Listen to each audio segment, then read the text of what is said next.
Right now, somewhere in the world, a person is about to wake up and hand the first hour of their day away without ever noticing they had a choice.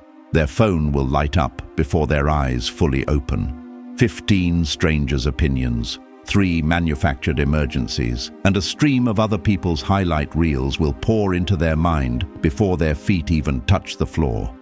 And by the time they sit up in bed, their mood, their focus, their entire emotional starting point for the day has already been decided by people who have never met them and never will. You have done this. I have done this. Almost everyone alive right now has done this exact thing this morning or will do it tomorrow.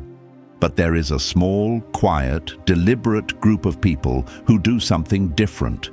Not an elaborate morning routine. Not an hour of meditation and cold plunges and journaling, something far smaller and far more powerful. 10 single words spoken slowly before the noise gets in.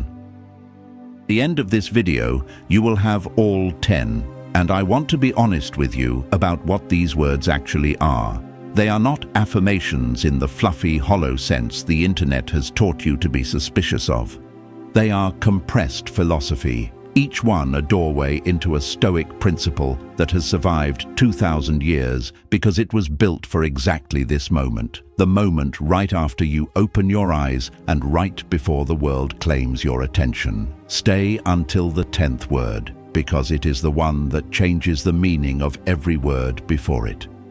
Welcome back to Accent Stoic, the place where ancient philosophy meets modern life. If you're new here, this channel exists to take the hard-won wisdom of Marcus Aurelius, Epictetus, and Seneca and turn it into something you can actually use, starting with the very first minutes of your day. If that sounds like something you need, subscribe now, because tomorrow morning is going to feel different. Let's begin. Control Marcus Aurelius, ruling the largest empire on earth, returned to this single idea more than almost any other in his private journal. You have power over your mind, not outside events. Realize this, he told himself, and you will find strength. Here is why this word belongs first, before any of the others. Everything that follows in this video only works if this one lands. The traffic, the difficult colleague, the uncertain diagnosis, the argument that hasn't happened yet, none of it is yours to command today. What is entirely, completely, non-negotiably yours is the posture you bring to meeting it. Say the word control to yourself this morning, slowly, and notice what it is actually pointing to. Not control over your circumstances.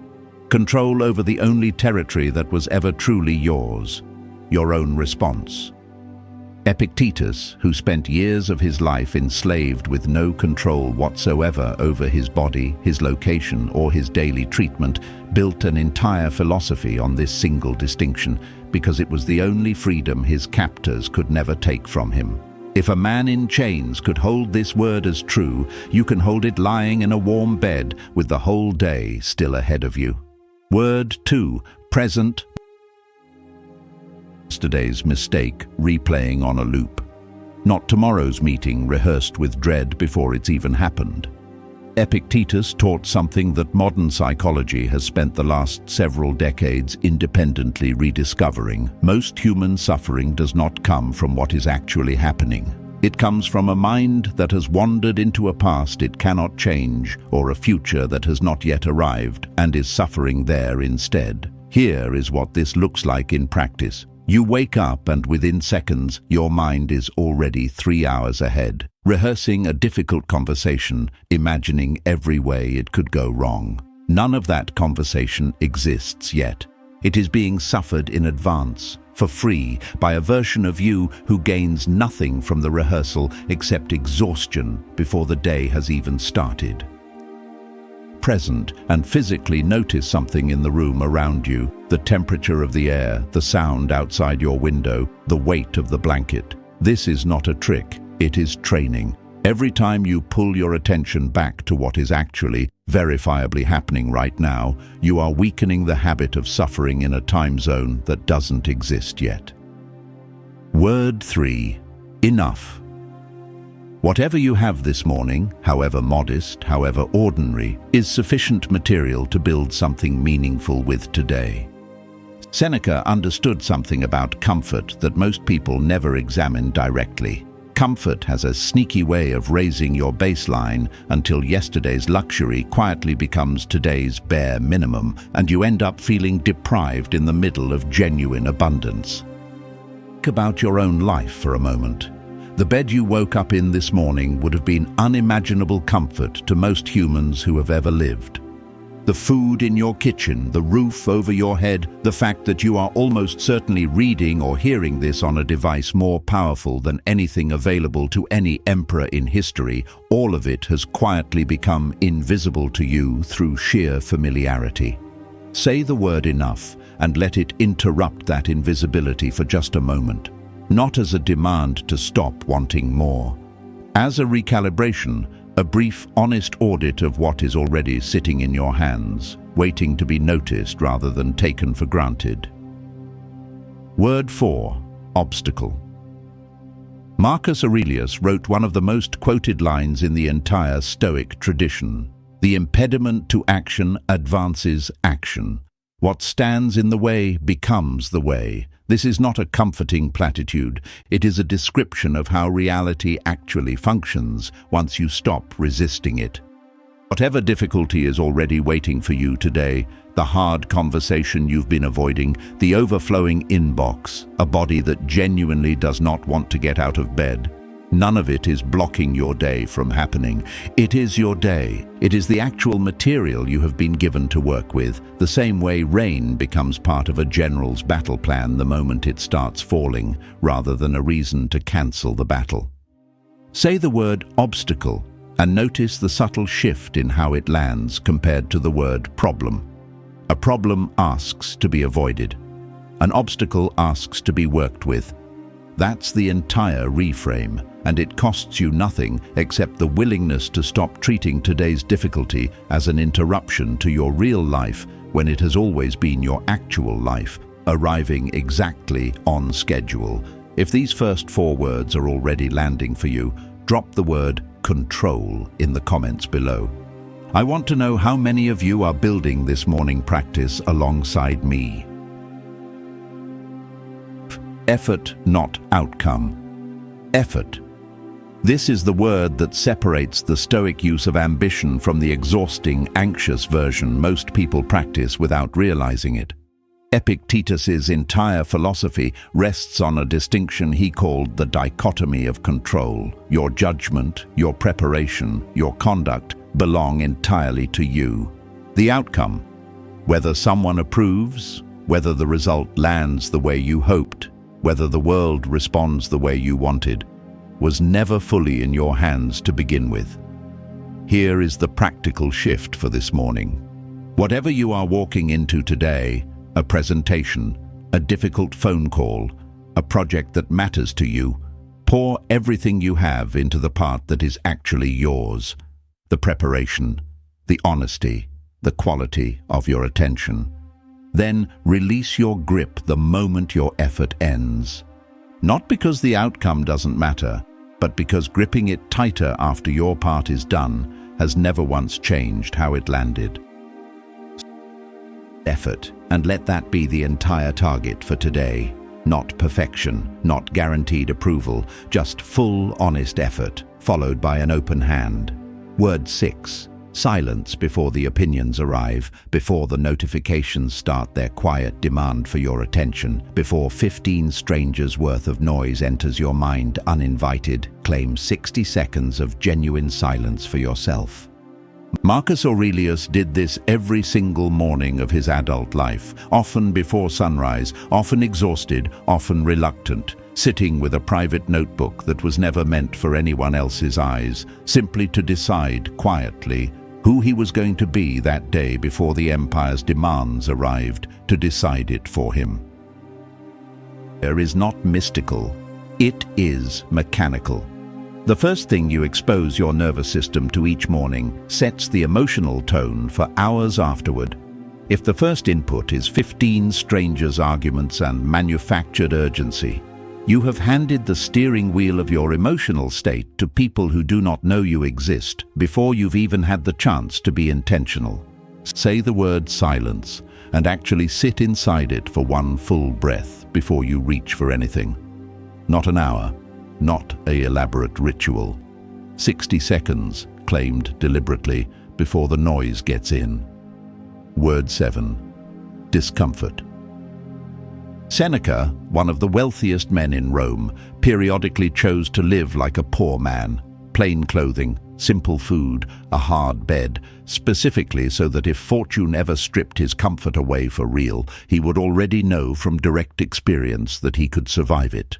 He was testing on his own terms, and at a time of his own choosing, whether the things he feared losing were actually as unbearable as his fear made them seem. This is the ancient root of something you may already half recognize in modern life. Cold showers, intermittent fasting, choosing the stairs over the elevator. Not because discomfort is virtuous on its own, but because a mind that has never once practiced tolerating discomfort collapses the first time real hardship arrives uninvited.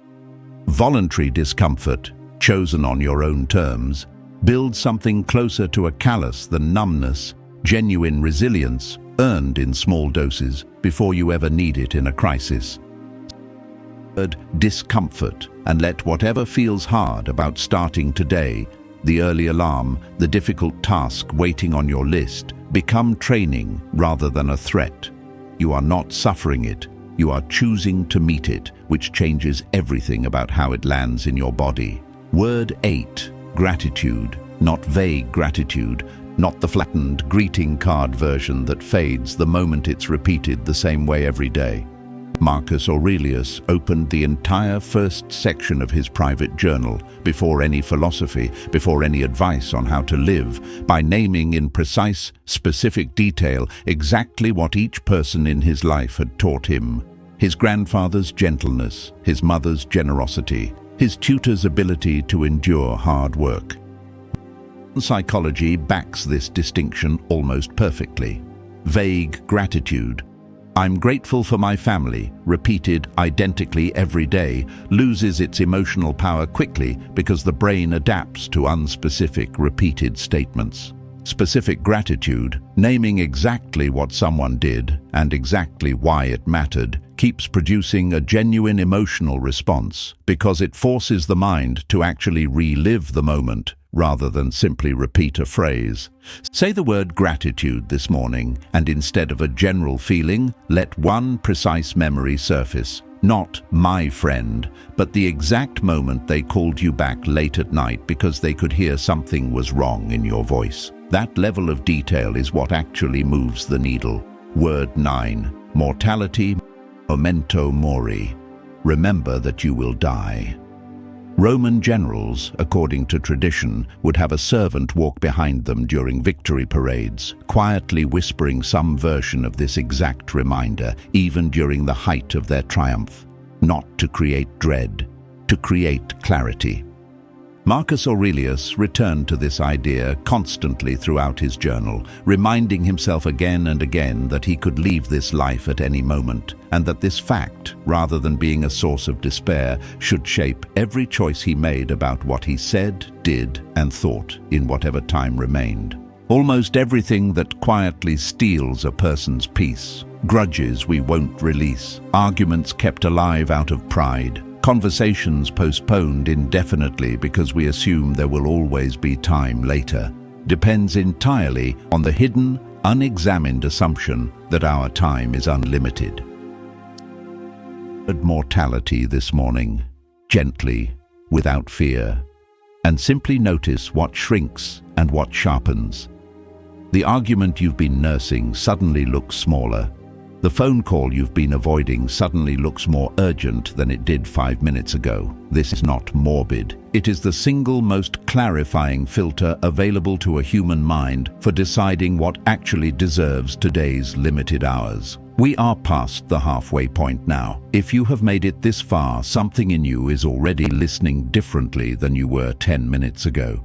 Drop the word present in the comments if any of these words have already started to shift something for you today. I read every single one.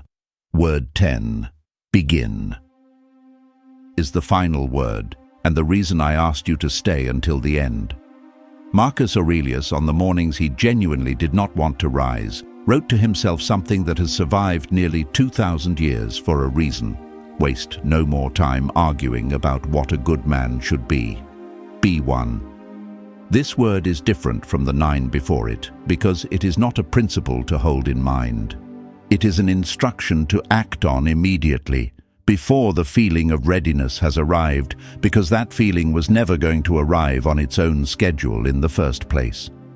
Every one of the 9 words before this one, control, present, enough, obstacle, effort, silence, discomfort, gratitude, mortality, means nothing if it stays inside your head as a nice idea you nodded along to while watching this video.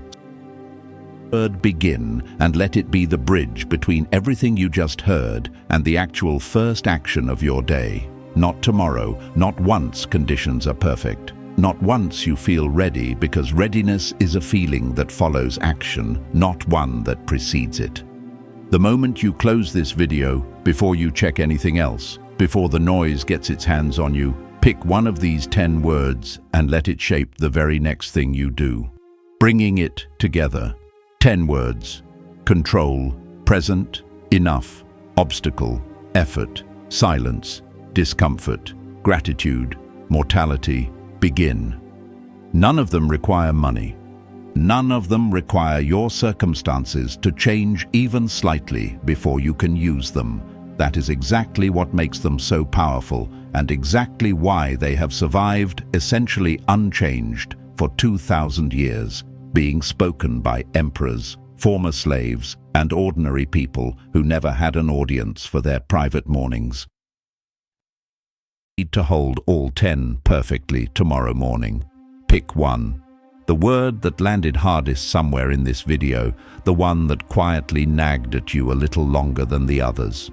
Say it to yourself before you touch your phone tomorrow, and notice, actually notice, what shifts in the first hour of your day when you claim it before the world claims it for you. If this video gave you something worth carrying into tomorrow morning, hit that like button before you go. It costs you nothing and tells this channel to keep making exactly this kind of content. And if you haven't already, subscribe to Accent Stoic, because we build practical ancient wisdom like this every single week, designed for the actual first minutes of your actual life. Tell me in the comments which of the 10 words you're starting with tomorrow morning. I read every single one, and I would genuinely like to know which word finds you first. Until next time, remember, you don't need better circumstances to build a better morning. You need one word spoken deliberately before the noise gets in. Begin there tomorrow.